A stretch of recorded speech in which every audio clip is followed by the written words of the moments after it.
All right, welcome everybody to Knox Makers. It's Tuesday, so every Tuesday we do show and share. That's where you show off projects you're working on. If there's success, you show the results. If you're working on it, you can get help afterward. Or if it's a failure, we love to see that too. So we're going to go ahead and get started. First up this week is Keith with a lithophane.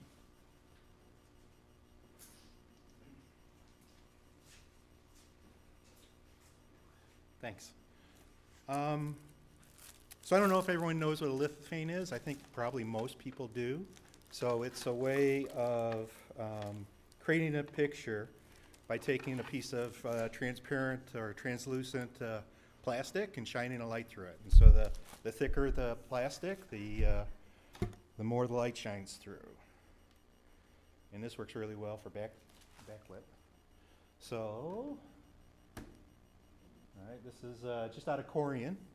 And I've been doing these for a couple of years and never really super satisfied. Maybe that would help. Maybe never really super satisfied with the results. They were always kind of a little bit washed out. And I don't know how this is going to show up, but so I spent some time trying to figure out how to provide a little bit more contrast and came up with a science fair experiment for myself.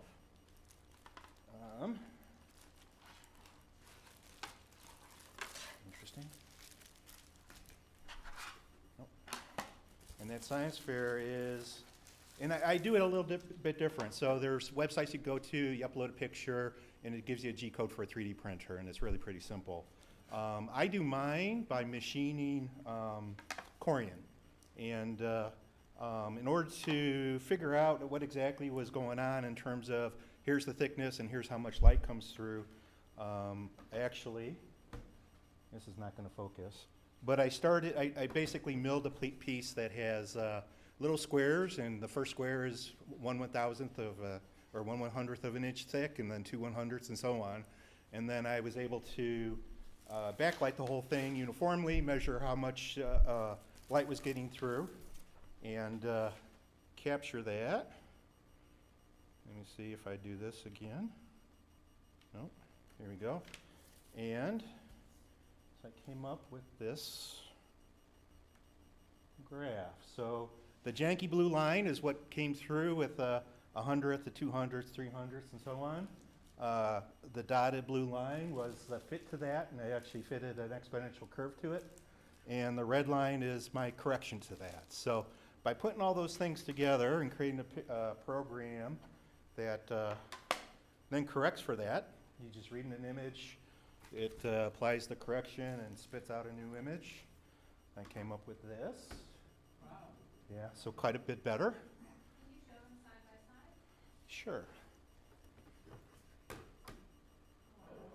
Yeah. Yeah. So I'm pretty happy with it. The only way I could get it originally with the old way of doing it was you take a 1/4 inch piece of corian, you mill it down to 1/10 of an inch, and then you start to etch into it. And this is my latest one. So, really happy with the way it came out. Any questions? So are you doing CNC milling? Yeah, a CNC mill. I use a 32nd of an inch bit to do the finish pass. And it takes about, I think about 4 hours to do the finish pass on the mill. How thick was your thickness? Like how thick was black? So with the new way, you can almost get all the way to a 1/4 inch. Yeah. I tend to want to mill everything, so I don't want to leave any just unfinished surface, unmilled surface at all. Okay, thanks.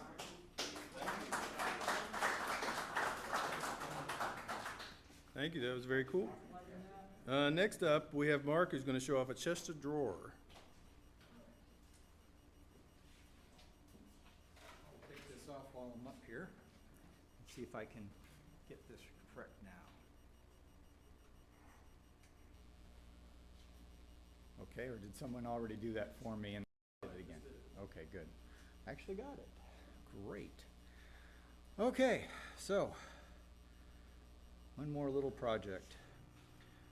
So why did I do this? I have a bunch of small tools, parts, helicopter equipment, and I used this old TV stand for a while and decided I wanted something that much better utilized that space. I couldn't find anything that I could buy, so I decided to design something. So I designed this 16-drawer cabinet. I wanted a lot more space, and notice there's a section in the center where I still keep the counter space and I can still stick the other helicopter on top. But I wanted something that would look pretty good. So this was my first crack at making furniture. So I spent a long time doing it, but it came out. So I started out with a carcass, just general size. Then I realized, plywood looks pretty bad, so I was gonna miter some edge banding around it. So I got some red oak and edge banded around some of the plywood sections as I was putting it all together. I just clamped and glued. There was no fastening, no dowels, no tenons, just butt end. And it's still holding up. So then I made a whole bunch of drawer pieces. That's quite a pile there. Now, one of the things I did that's a little different, normally people put slots and slide the base in. This is all plywood, so I wasn't really worried about anything drifting around or expanding and contracting on me. So all I did is put a 1/4-inch rabbet around the inside. The bottom is just glued in place. And that saved me enough room that I could get an additional drawer on each side just by saving that little bit at the bottom on each of them. So I considered that worthwhile.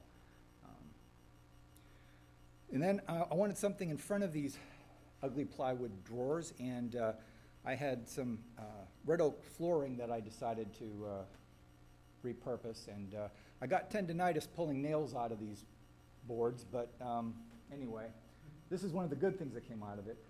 And I didn't want anything to warp, and I knew in order to get all those really sharp edges, I'd need to have decent alignment. So I did tongue and groove routing, and the idea being that it would give it some torsional stability and they wouldn't drift and warp on me after I put them in place. So here's some of the hardware I decided to use, and you can see the fascia boards glued together now, and you can see there's a, what is it, a 3/4 or a 1/2-inch band on the top and bottom. And then I stained it, thought that might look good. So then I decided I wanted something pretty for my small tools, and I decided to flock it. And if you want, you can pass this around. I don't know if any of you have ever flocked. I don't know if any of you have flocked before. Yeah. It's not a very hard process. If you look at the piece on the right, I've got a trash bag around it. You paint some glue down that's about the same color as the powder that you're going to put on, and then they've got a little flocking. It's like 2 cylinders with little holes, and you just pump it out. It sprays the powder everywhere. You get it to excess, let it dry, and then you shake off all of it later, and you end up with what's being passed around. So I was actually surprised at how well it came out. Something else I'd never tried before. Very easy to do. So I did my initial dry fit, and I used tongue and grooves on the back and the bottom. And when I first put it all together, I was real happy with how tight and how great it fit together as a dry fit. We'll get back to that. So then I decided it would be, I wanted black. So I stained this all black, and you can see there's pocket joints, and those are in the top of the vertical segments. I also used some pocket joints in the top piece, so it was tongue and groove at the top where it fit into the back, but then, and nobody's going to see them, so I'm not going to worry about expert joinery. So then the wet fit happened, and I didn't realize how much wood would swell when I applied glue to it. I got a nice clean finish here. I spent some serious time persuading it together, and it was not my finest hour. I'm glad no one was recording me. I had a few choice things to say as I panicked about the whole thing after all that effort not going together. Anyway, but it all came together with the vise and a lot of hammering. So then it was time to put in 32 drawer sliders.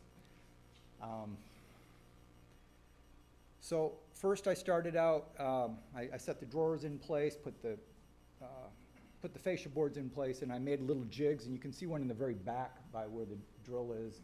I'm not sure why I made so many of them, but I finally got something that worked well and got it all screwed together. And there are 16 drawers, and they're all long extension.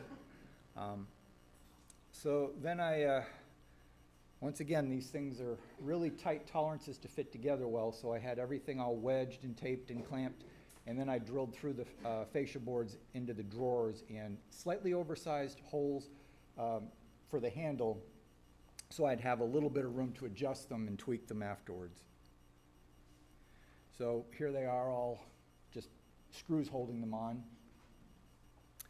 And this is multiple coats of polyurethane over the stain. It's looking a little prettier now. Here are the drawers, and like I said, they're full extension drawers, so they're like 26-inch deep drawers at the bottom and 16 at the top. So it all fit in my office just where I wanted to put it. Got my helicopters above it and lots of tools and stuff inside, and there's all the junk that fit inside it, and there's a lot more than that, but that's just where I ended up. So that was my first attempt at making furniture, and what you don't see here is that over this time period I purchased a table saw, I built up a big Incra router system, I got a Gorilla dust system, and I just kept tooling up as I ran into things. So this may have, I think I spent 2.5, 3 months before I finished this project. I just worked on it until it was done. Anyway, that's the extent of it. So, and that's it. Any questions? Yes. You said this was your first attempt. What's your next attempt? The next thing I made was the round table I came with a while ago. The next piece of furniture I built after that is my crown jewel, the one that I am just absolutely smitten with. I still love it to this day. It's got book matched exhibition grade bird's eye maple in the center of it. I'll do that another day, but that's the one I like the most. Anyway, that's it for me. When you did it black, did you do a paint or a stain? Stain. So yeah, stained it, and I actually I wet sanded it on the top. I thought I'd see if I could get a glass finish on the very top. I don't know why I cared, but I wasted a lot of time doing that. But I guess I learned something, so that's, let's see. So this is supposed to go all to here. Did I get it right? Yeah. All right. Thank you. All right. Put this back on. All right, thank you very much. Next, we have Ray who's going to talk about Backlit badge class. Yeah.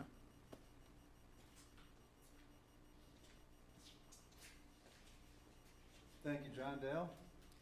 So people have asked me off and on, when are we going to get around to doing some more build classes in electronics? And we finally got one on the calendar. It's been a few months. The last few that we did were mostly surface mount oriented, so some people are comfortable with that, some people are not. This is a pretty cool kit we put together a couple of years ago and did a build class around this before, so ordered up some more boards and parts, and it really turned out quite nice. It's a little Knox Makers logo. So we've got a PCB on the front with solder mask removed on the front and the back of that little PCB, so it's somewhat translucent, and then the board behind it has a little discrete transistor clock running and just a series of LEDs that alternate flash between them, kind of lighting up the logo. So we actually put this on the calendar. This is, if you haven't soldered before, it's maybe slightly ambitious class, but not bad. We'll teach soldering skills as we go. It's about 40 parts or so on here, so by the time you leave, you'll probably have got some comfort with that. So if you haven't soldered, feel free to take it. If you just want to take on a little more advanced kit than what we've been doing maybe in some of the other classes, feel free to sign up. I'll pass this around. It's on the calendar for next, not this coming Saturday, but the following Saturday.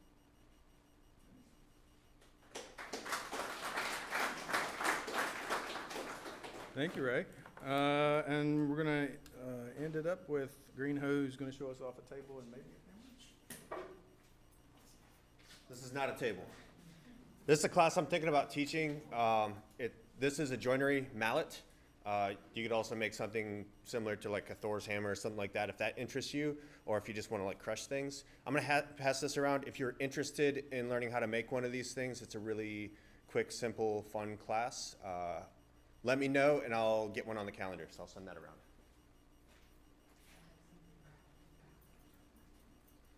So I am here to talk about a table though. So if you remember a couple weeks back, I showed a table I'd been working on for a few months. So while I was working on that table, I had some extra material. World's darkest. Can you see that? I do remember how to do this lamp. There we go. So, hoping you can see this. So this is a little three-legged round table I was messing around with, just with the extra material. And what I was really trying to tease out on this is how to make the legs and join them to the bottom of the table with a skirt. So I've made these before, and usually what I do is I drill a hole straight up through the table and wedge it from the top, and that's a really convenient way of doing it. But if you don't want to see the tenons come through the top, then you need to put a skirt underneath.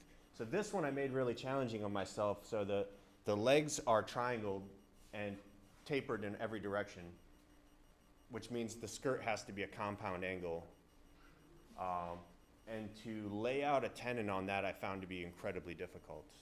Like theoretically you can figure out the angles it's supposed to be and that's all fine and good, but when it comes to actually put a tenon on the end of something that's tapered in every direction, it's stupid.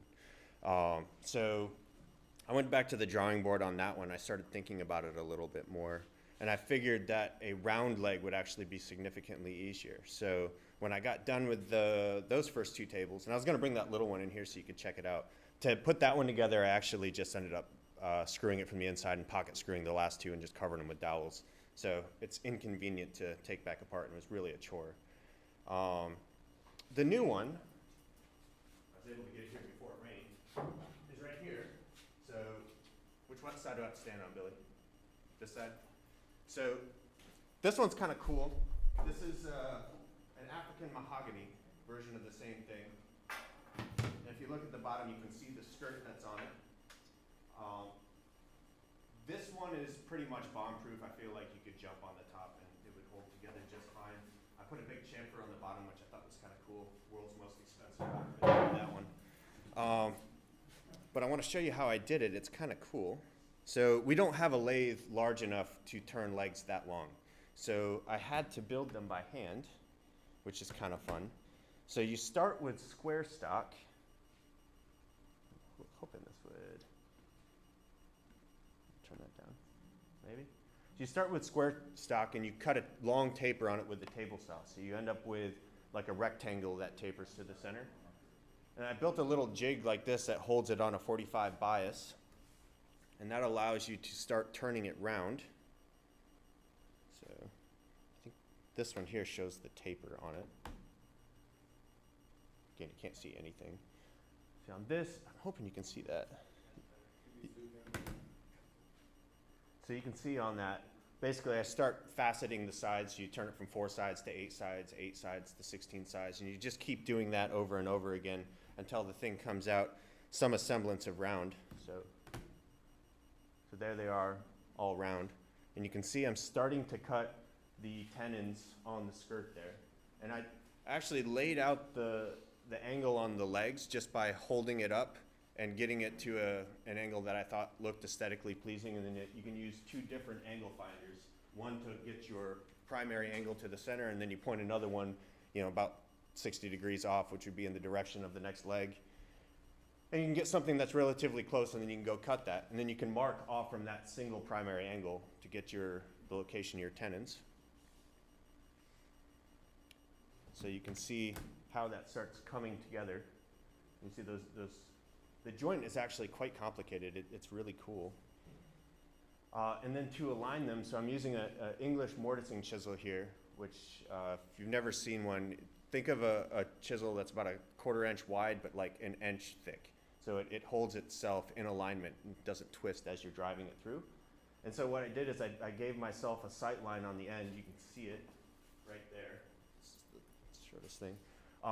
So all I did was just keep that chisel in line with that, and sighting from one end down to the other, I kept them straight. And then where the tenons actually met each other in the middle of the leg, I had to chamfer the inside corner on that. And so these are actually haunch tenons too, so there's an extra facet on the side. I don't think I have a good picture of that, but anyway. To attach it, I used this variation of a figure 8. I think you can see that. So it's just like an elongated, what do you call it, washer, so you can screw one from the top and one from the bottom. On this one, you probably don't need to account for wood movement because it's so small, but it's still really handy. And then the tops of the legs, I just, flushed up afterwards with a hand plane.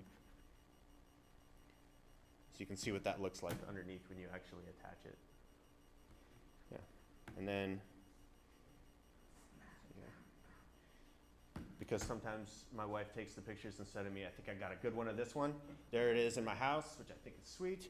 And if that doesn't do it for you, you can check it out later. That's my table.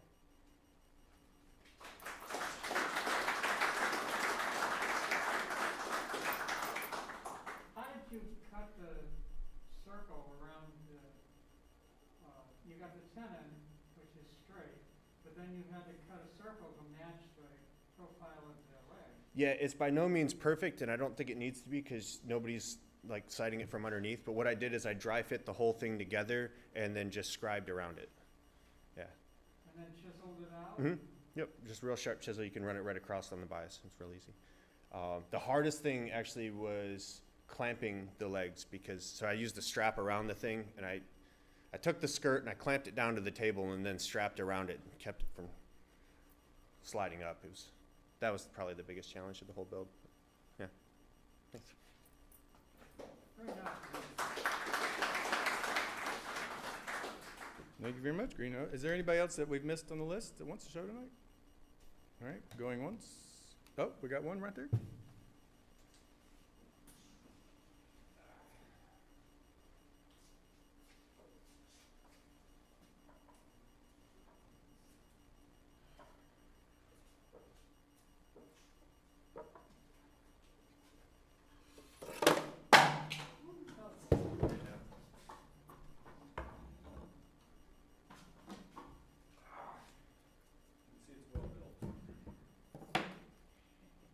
More or less.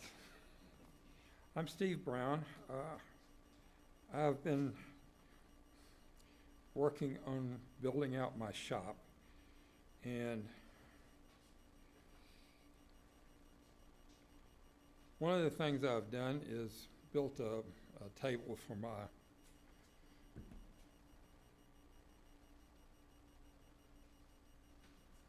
my drill press, which requires some fairly small drawers, like this size, for putting various drill bits and whatever go with a drill all in one place. And some drawers are a little bit bigger. Mostly survive. These are not glued. I have not gotten to that stage yet. But working with fairly thin wood, I look to get the strength for the drawers with box joints. Now, will this pick this up? There. Yes. This was an early try that did not really come together very well. It's got some blowout in here. But it's very close to working. This is also not glued, and it's dialed in fairly closely. I used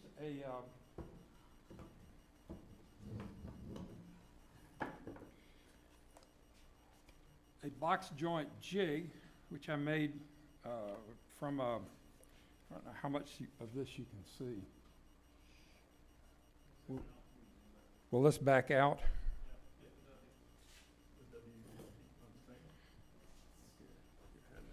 Ah, okay. W. There we go.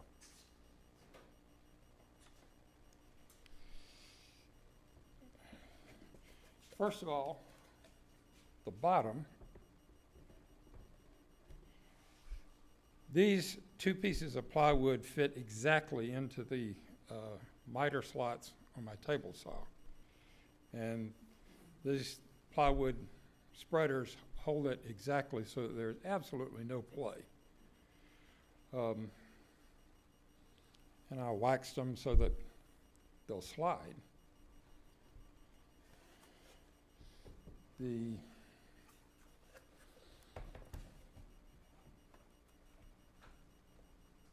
way this works is you've got a key and you use a dado set, in my case a 1/4 inch dado set here, and there's a space between the two that's exactly the same width as the dado set and the key. So you place your piece against the key, make a cut, and then you put that cut over the key to make the next cut and walk your way over. And then for the opposite end, you put this, well, this was the starting end.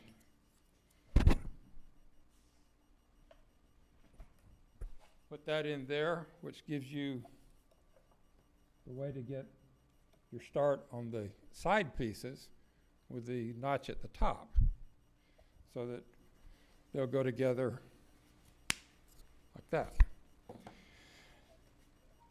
This board, first of all, I've got a changeable piece in here that anytime you change the depth of your cut or the width of your joints, replace this so that it will back up your cut and get rid of this,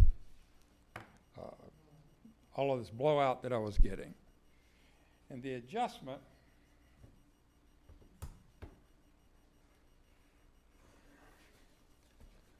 get this here. I've got a stop on the end here. There are two pieces of plywood with a hole routed so that you can slide them back and forth. And inside this little hole, there's a number 632 screw with a 632, I forget what you call the kind of nut that you can screw into a panel, and essentially. But with a 632 screw that bears on this, I can loosen the screws that are holding the two pieces of plywood together and move this one full turn as a 32nd of an inch. Quarter turn's 128.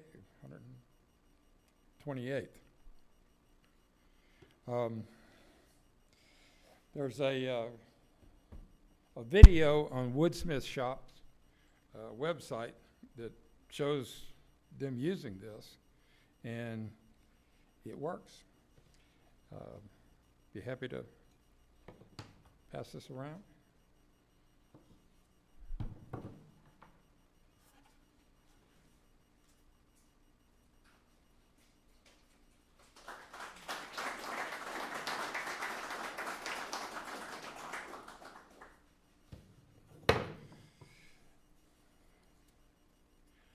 I originally wanted to get into building small drawers for my fly tying table, and that's what the small ones are for.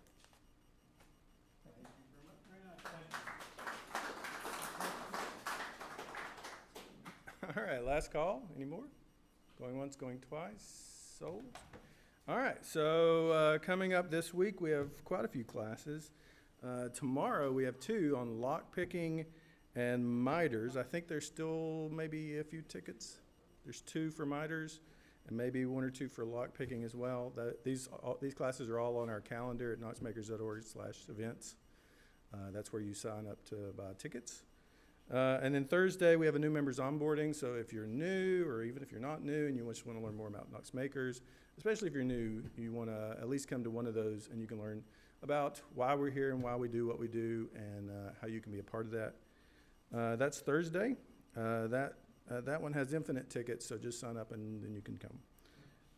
And then Saturday, there are 2 classes. The MIG class is sold out, and so if you want a MIG class, bother Joe, and he'll get more on the calendar. And then there's also an intro to oscilloscopes. There's 2 of those. One of them sold out, but there is a ticket left. There's 1 ticket left to the other one. So there's 2 of those on Saturday. If you want on that, you better grab it quick. And then that's all the classes for just this coming week. Next week, there's a laser class. It only has 1 ticket left already, so you better grab it if you want it. Wood 101, is that one sold out already? Don't think so. Okay, and so there's tickets left for that one. The LED badge that Ray showed off, that's next week. And then an inlays class, which does have 1 ticket left. So a lot of classes coming up in the next 2 weeks. Some of them are almost sold out, so you better grab them quick. And with that, we're going to spend the rest of the night just playing in the workshop.